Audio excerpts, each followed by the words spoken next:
सूर्पनखा ने क्यों बसाया मक्का मदीना।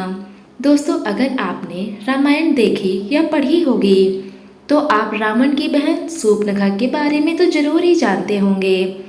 सूर्पनखा रामायण की एक ऐसी किरदार थी जिसकी वजह से प्रभु श्री राम को रावण समेत सभी राक्षसों का वध करना पड़ा था।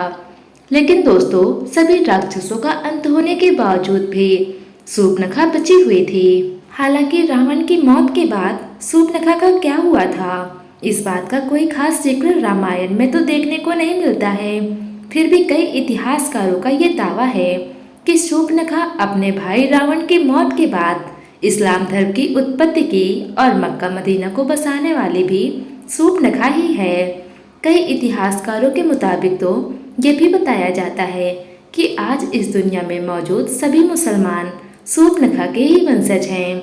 ये सारी बातें आपको एक कहानी की तरह लग रही होंगी, लेकिन आज के इस वीडियो में हम आपके सामने सूर्पनखा के कुछ ऐसे रहस्य पर से पर्दा उठाने वाले हैं। चलिए जानते हैं।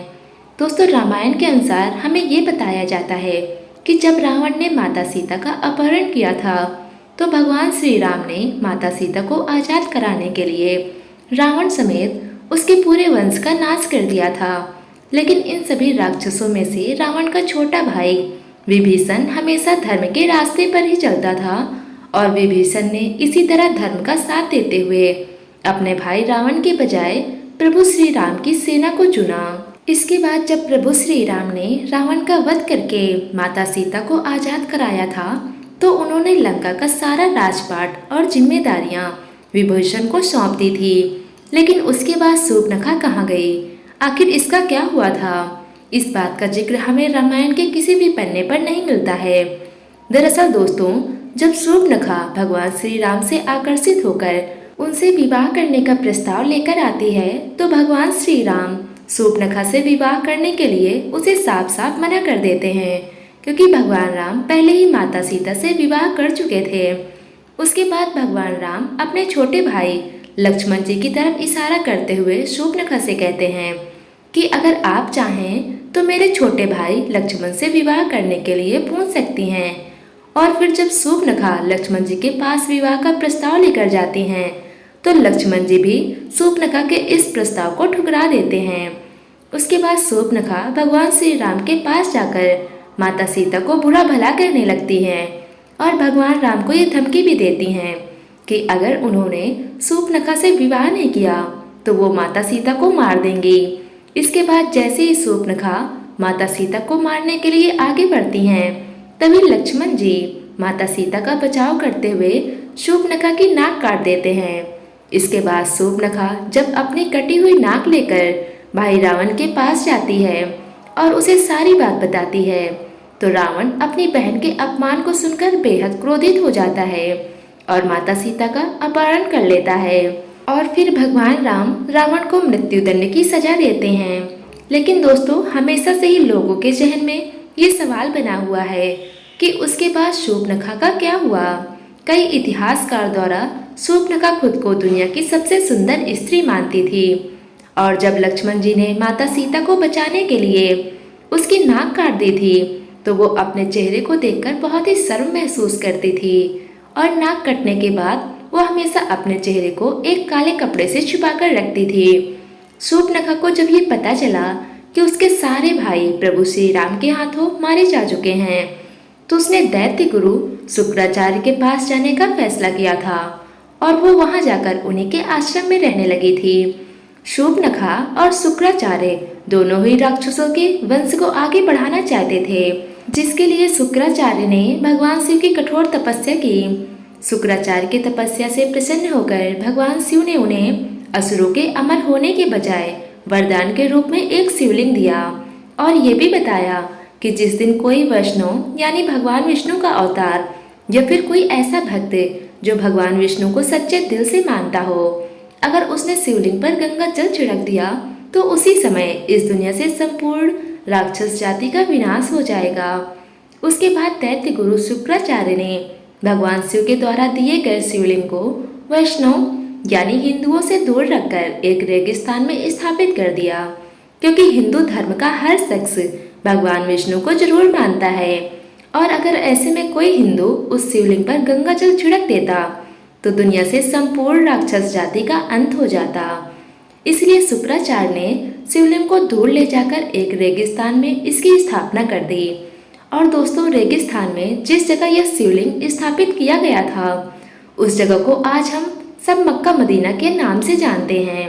ये सारी बातें सुनने के बाद आपको हजम न हो रही हों, लेकिन आपने कई विवादित बयानों में ये जरूर सुना होगा कि प्राचीन काल में यहाँ पर मक्केश्वर महादेव का एक मंदिर हुआ करता था, जहाँ भगवान शिव का एक शिवलिंग स्थापित था। दोस्तों, ये वही शिवलिंग है जिसे भगवान शिव ने दैत्यों के गुरु शुक्राचार्य को दिया था। और इस शिवलिंग को दैत्य गुरु शुक्राचार्य ने हिंदुओं से छिपाने के लिए भारत से दूर सऊदी अरब में मक्का में स्थापित कर दिया था। शुक्राचार्य ने शिवलिंग को सऊदी अरब में इसलिए स्थापित किया था क्योंकि उन्हें ऐसा लगता था कि ये बात कभी किसी हिंदू को नहीं पता चलेगी और इससे राक्षसों का वंश सुरक्षित रहकर आगे बढ़ता जाएगा। आपको बता दें कि दैत्य गुरु शुक्राचार्य ने शिवलिंग की सुरक्षा का काम शूर्पणखा को सौंप दिया था।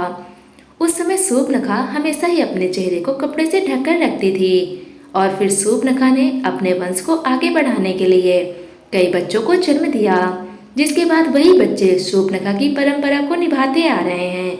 दोस्तों, हम बात कर रहे हैं मुसलमान की, क्योंकि आपने जब भी मुसलमानी महिलाओं को देखा होगा तो ये गौर किया होगा कि वो हमेशा ही अपने चेहरे को ढककर रखती हैं और इसके लिए वो बुर्का पहनती हैं। मुसलमान महिलाओं के इन कपड़ों में केवल उनकी आंखें ही नजर आती हैं और जब नाक कटने के बाद शूर्पणखा अपने चेहरे को कपड़े से छिपाकर रखती थी तो उसकी भी सिर्फ आंखें ही नजर आती थीं।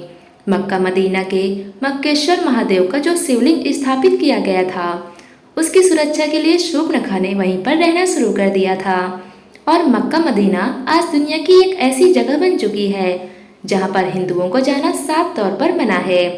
इसके अलावा दोस्तों, बताया तो ये भी जाता है कि सऊदी अरब में जिस जगह पर मक्का मदीना मौजूद है उसके आसपास तक की सभी जगह पर हिंदुओं को रहने की इजाज़त बिल्कुल भी नहीं दी जाती है। मक्का मदीना में रहकर ही शूर्पणखा ने अपने वंश को आगे बढ़ाया और नई नई परंपराओं का भी निर्माण किया। इनमें से एक परंपरा थी बुर्का पहनने की और ये रिवाज शूर्पणखा के समय से चला आ रहा है। दोस्तों, ऐसा बताया जाता है कि द्वापर युग बीत जाने के बाद शूर्पणखा के वंशज आज के समय में इब्राहिम धर्म के अनुयायी हैं और इस वजह से इस्लाम धर्म में शुक्रवार को एक विशेष महत्व दिया जाता है। इस बात का जिक्र धार्मिक ग्रंथों में भी किया जा चुका है। अब दोस्तों, ये सारी बातें किनारे करके अगर इस कहानी पर गौर फरमाया जाए तो जरा एक बार सोच कर देखिए कि आखिर ऐसी कौन सी वजह है जिसके चलते किसी भी हिंदू को मक्का मदीना के अंदर जाना साफ तौर पर मना है। और अगर कोई हिंदू चाहे भी तो मक्का मदीना के अंदर नहीं जा सकता। आखिर ऐसी कौन सी चीज है जो सभी हिंदुओं को मक्का मदीना के अंदर जाने से रोकती है। दोस्तों, इस बात के पीछे ऐसा कोई ना कोई ठोस कारण तो जरूर होगा जिसने हिंदुओं के वहां जाने पर प्रतिबंध लगा रखा है। अगर ध्यान दें तो ये सारी बातें केवल एक ही तरफ इशारा करती हैं कि शायद मुसलमान का शूर्पणखा के वंशज होने वाली ये बात हकीकत हो सकती है और सारे मुसलमान इस बात से डरते हैं कि अगर कोई हिंदू गलती से भी मक्का मदीना के अंदर चला गया और उसने इस शिवलिंग पर गंगा जल छिड़क दिया तो इस दुनिया से पूरी राक्षस जाति का अंत हो जाएगा। दोस्तों, यह राक्षस कोई और नहीं बल्कि शूर्पणखा के वंशज हैं। ये सारी बातें आपको हैरान कर रही होंगी, लेकिन शायद ये सच भी हो सकती हैं क्योंकि इस दुनिया का सबसे पहला धर्म सनातन धर्म है। यानी कि इस दुनिया में मौजूद हर एक व्यक्ति सनातन धर्म से जरूर ताल्लुक रखता है और हमारे ईश्वर भी सनातन धर्म से ही ताल्लुक रखते थे। दोस्तों, ठीक ऐसा ही प्राचीन समय में भी हुआ करता था। कुछ लोग मिलकर अपने अलग अलग नियमों और परंपराओं को बनाया करते थे और धीरे धीरे इसी तरह यही चीज जातियों में तब्दील होती चली गई, जिससे आगे चलकर अनेकों धर्म की उत्पत्ति हुई। लेकिन दोस्तों, इस्लाम धर्म की हकीकत भरे इस सच पर आज भी कई हिंदुओं के द्वारा सवाल उठाए जाते हैं कि आखिर उन्हें मक्का मदीना के अंदर क्यों नहीं जाने दिया जाता। वैसे दोस्तों, कमेंट करके बताइए कि आपको क्या लगता है। उम्मीद करते हैं वीडियो पसंद आई होगी। पसंद आई हो तो वीडियो को लाइक करें, चैनल पर नए हो तो चैनल को सब्सक्राइब कर लें। मिलते हैं अगली वीडियो पे। धन्यवाद दोस्तों।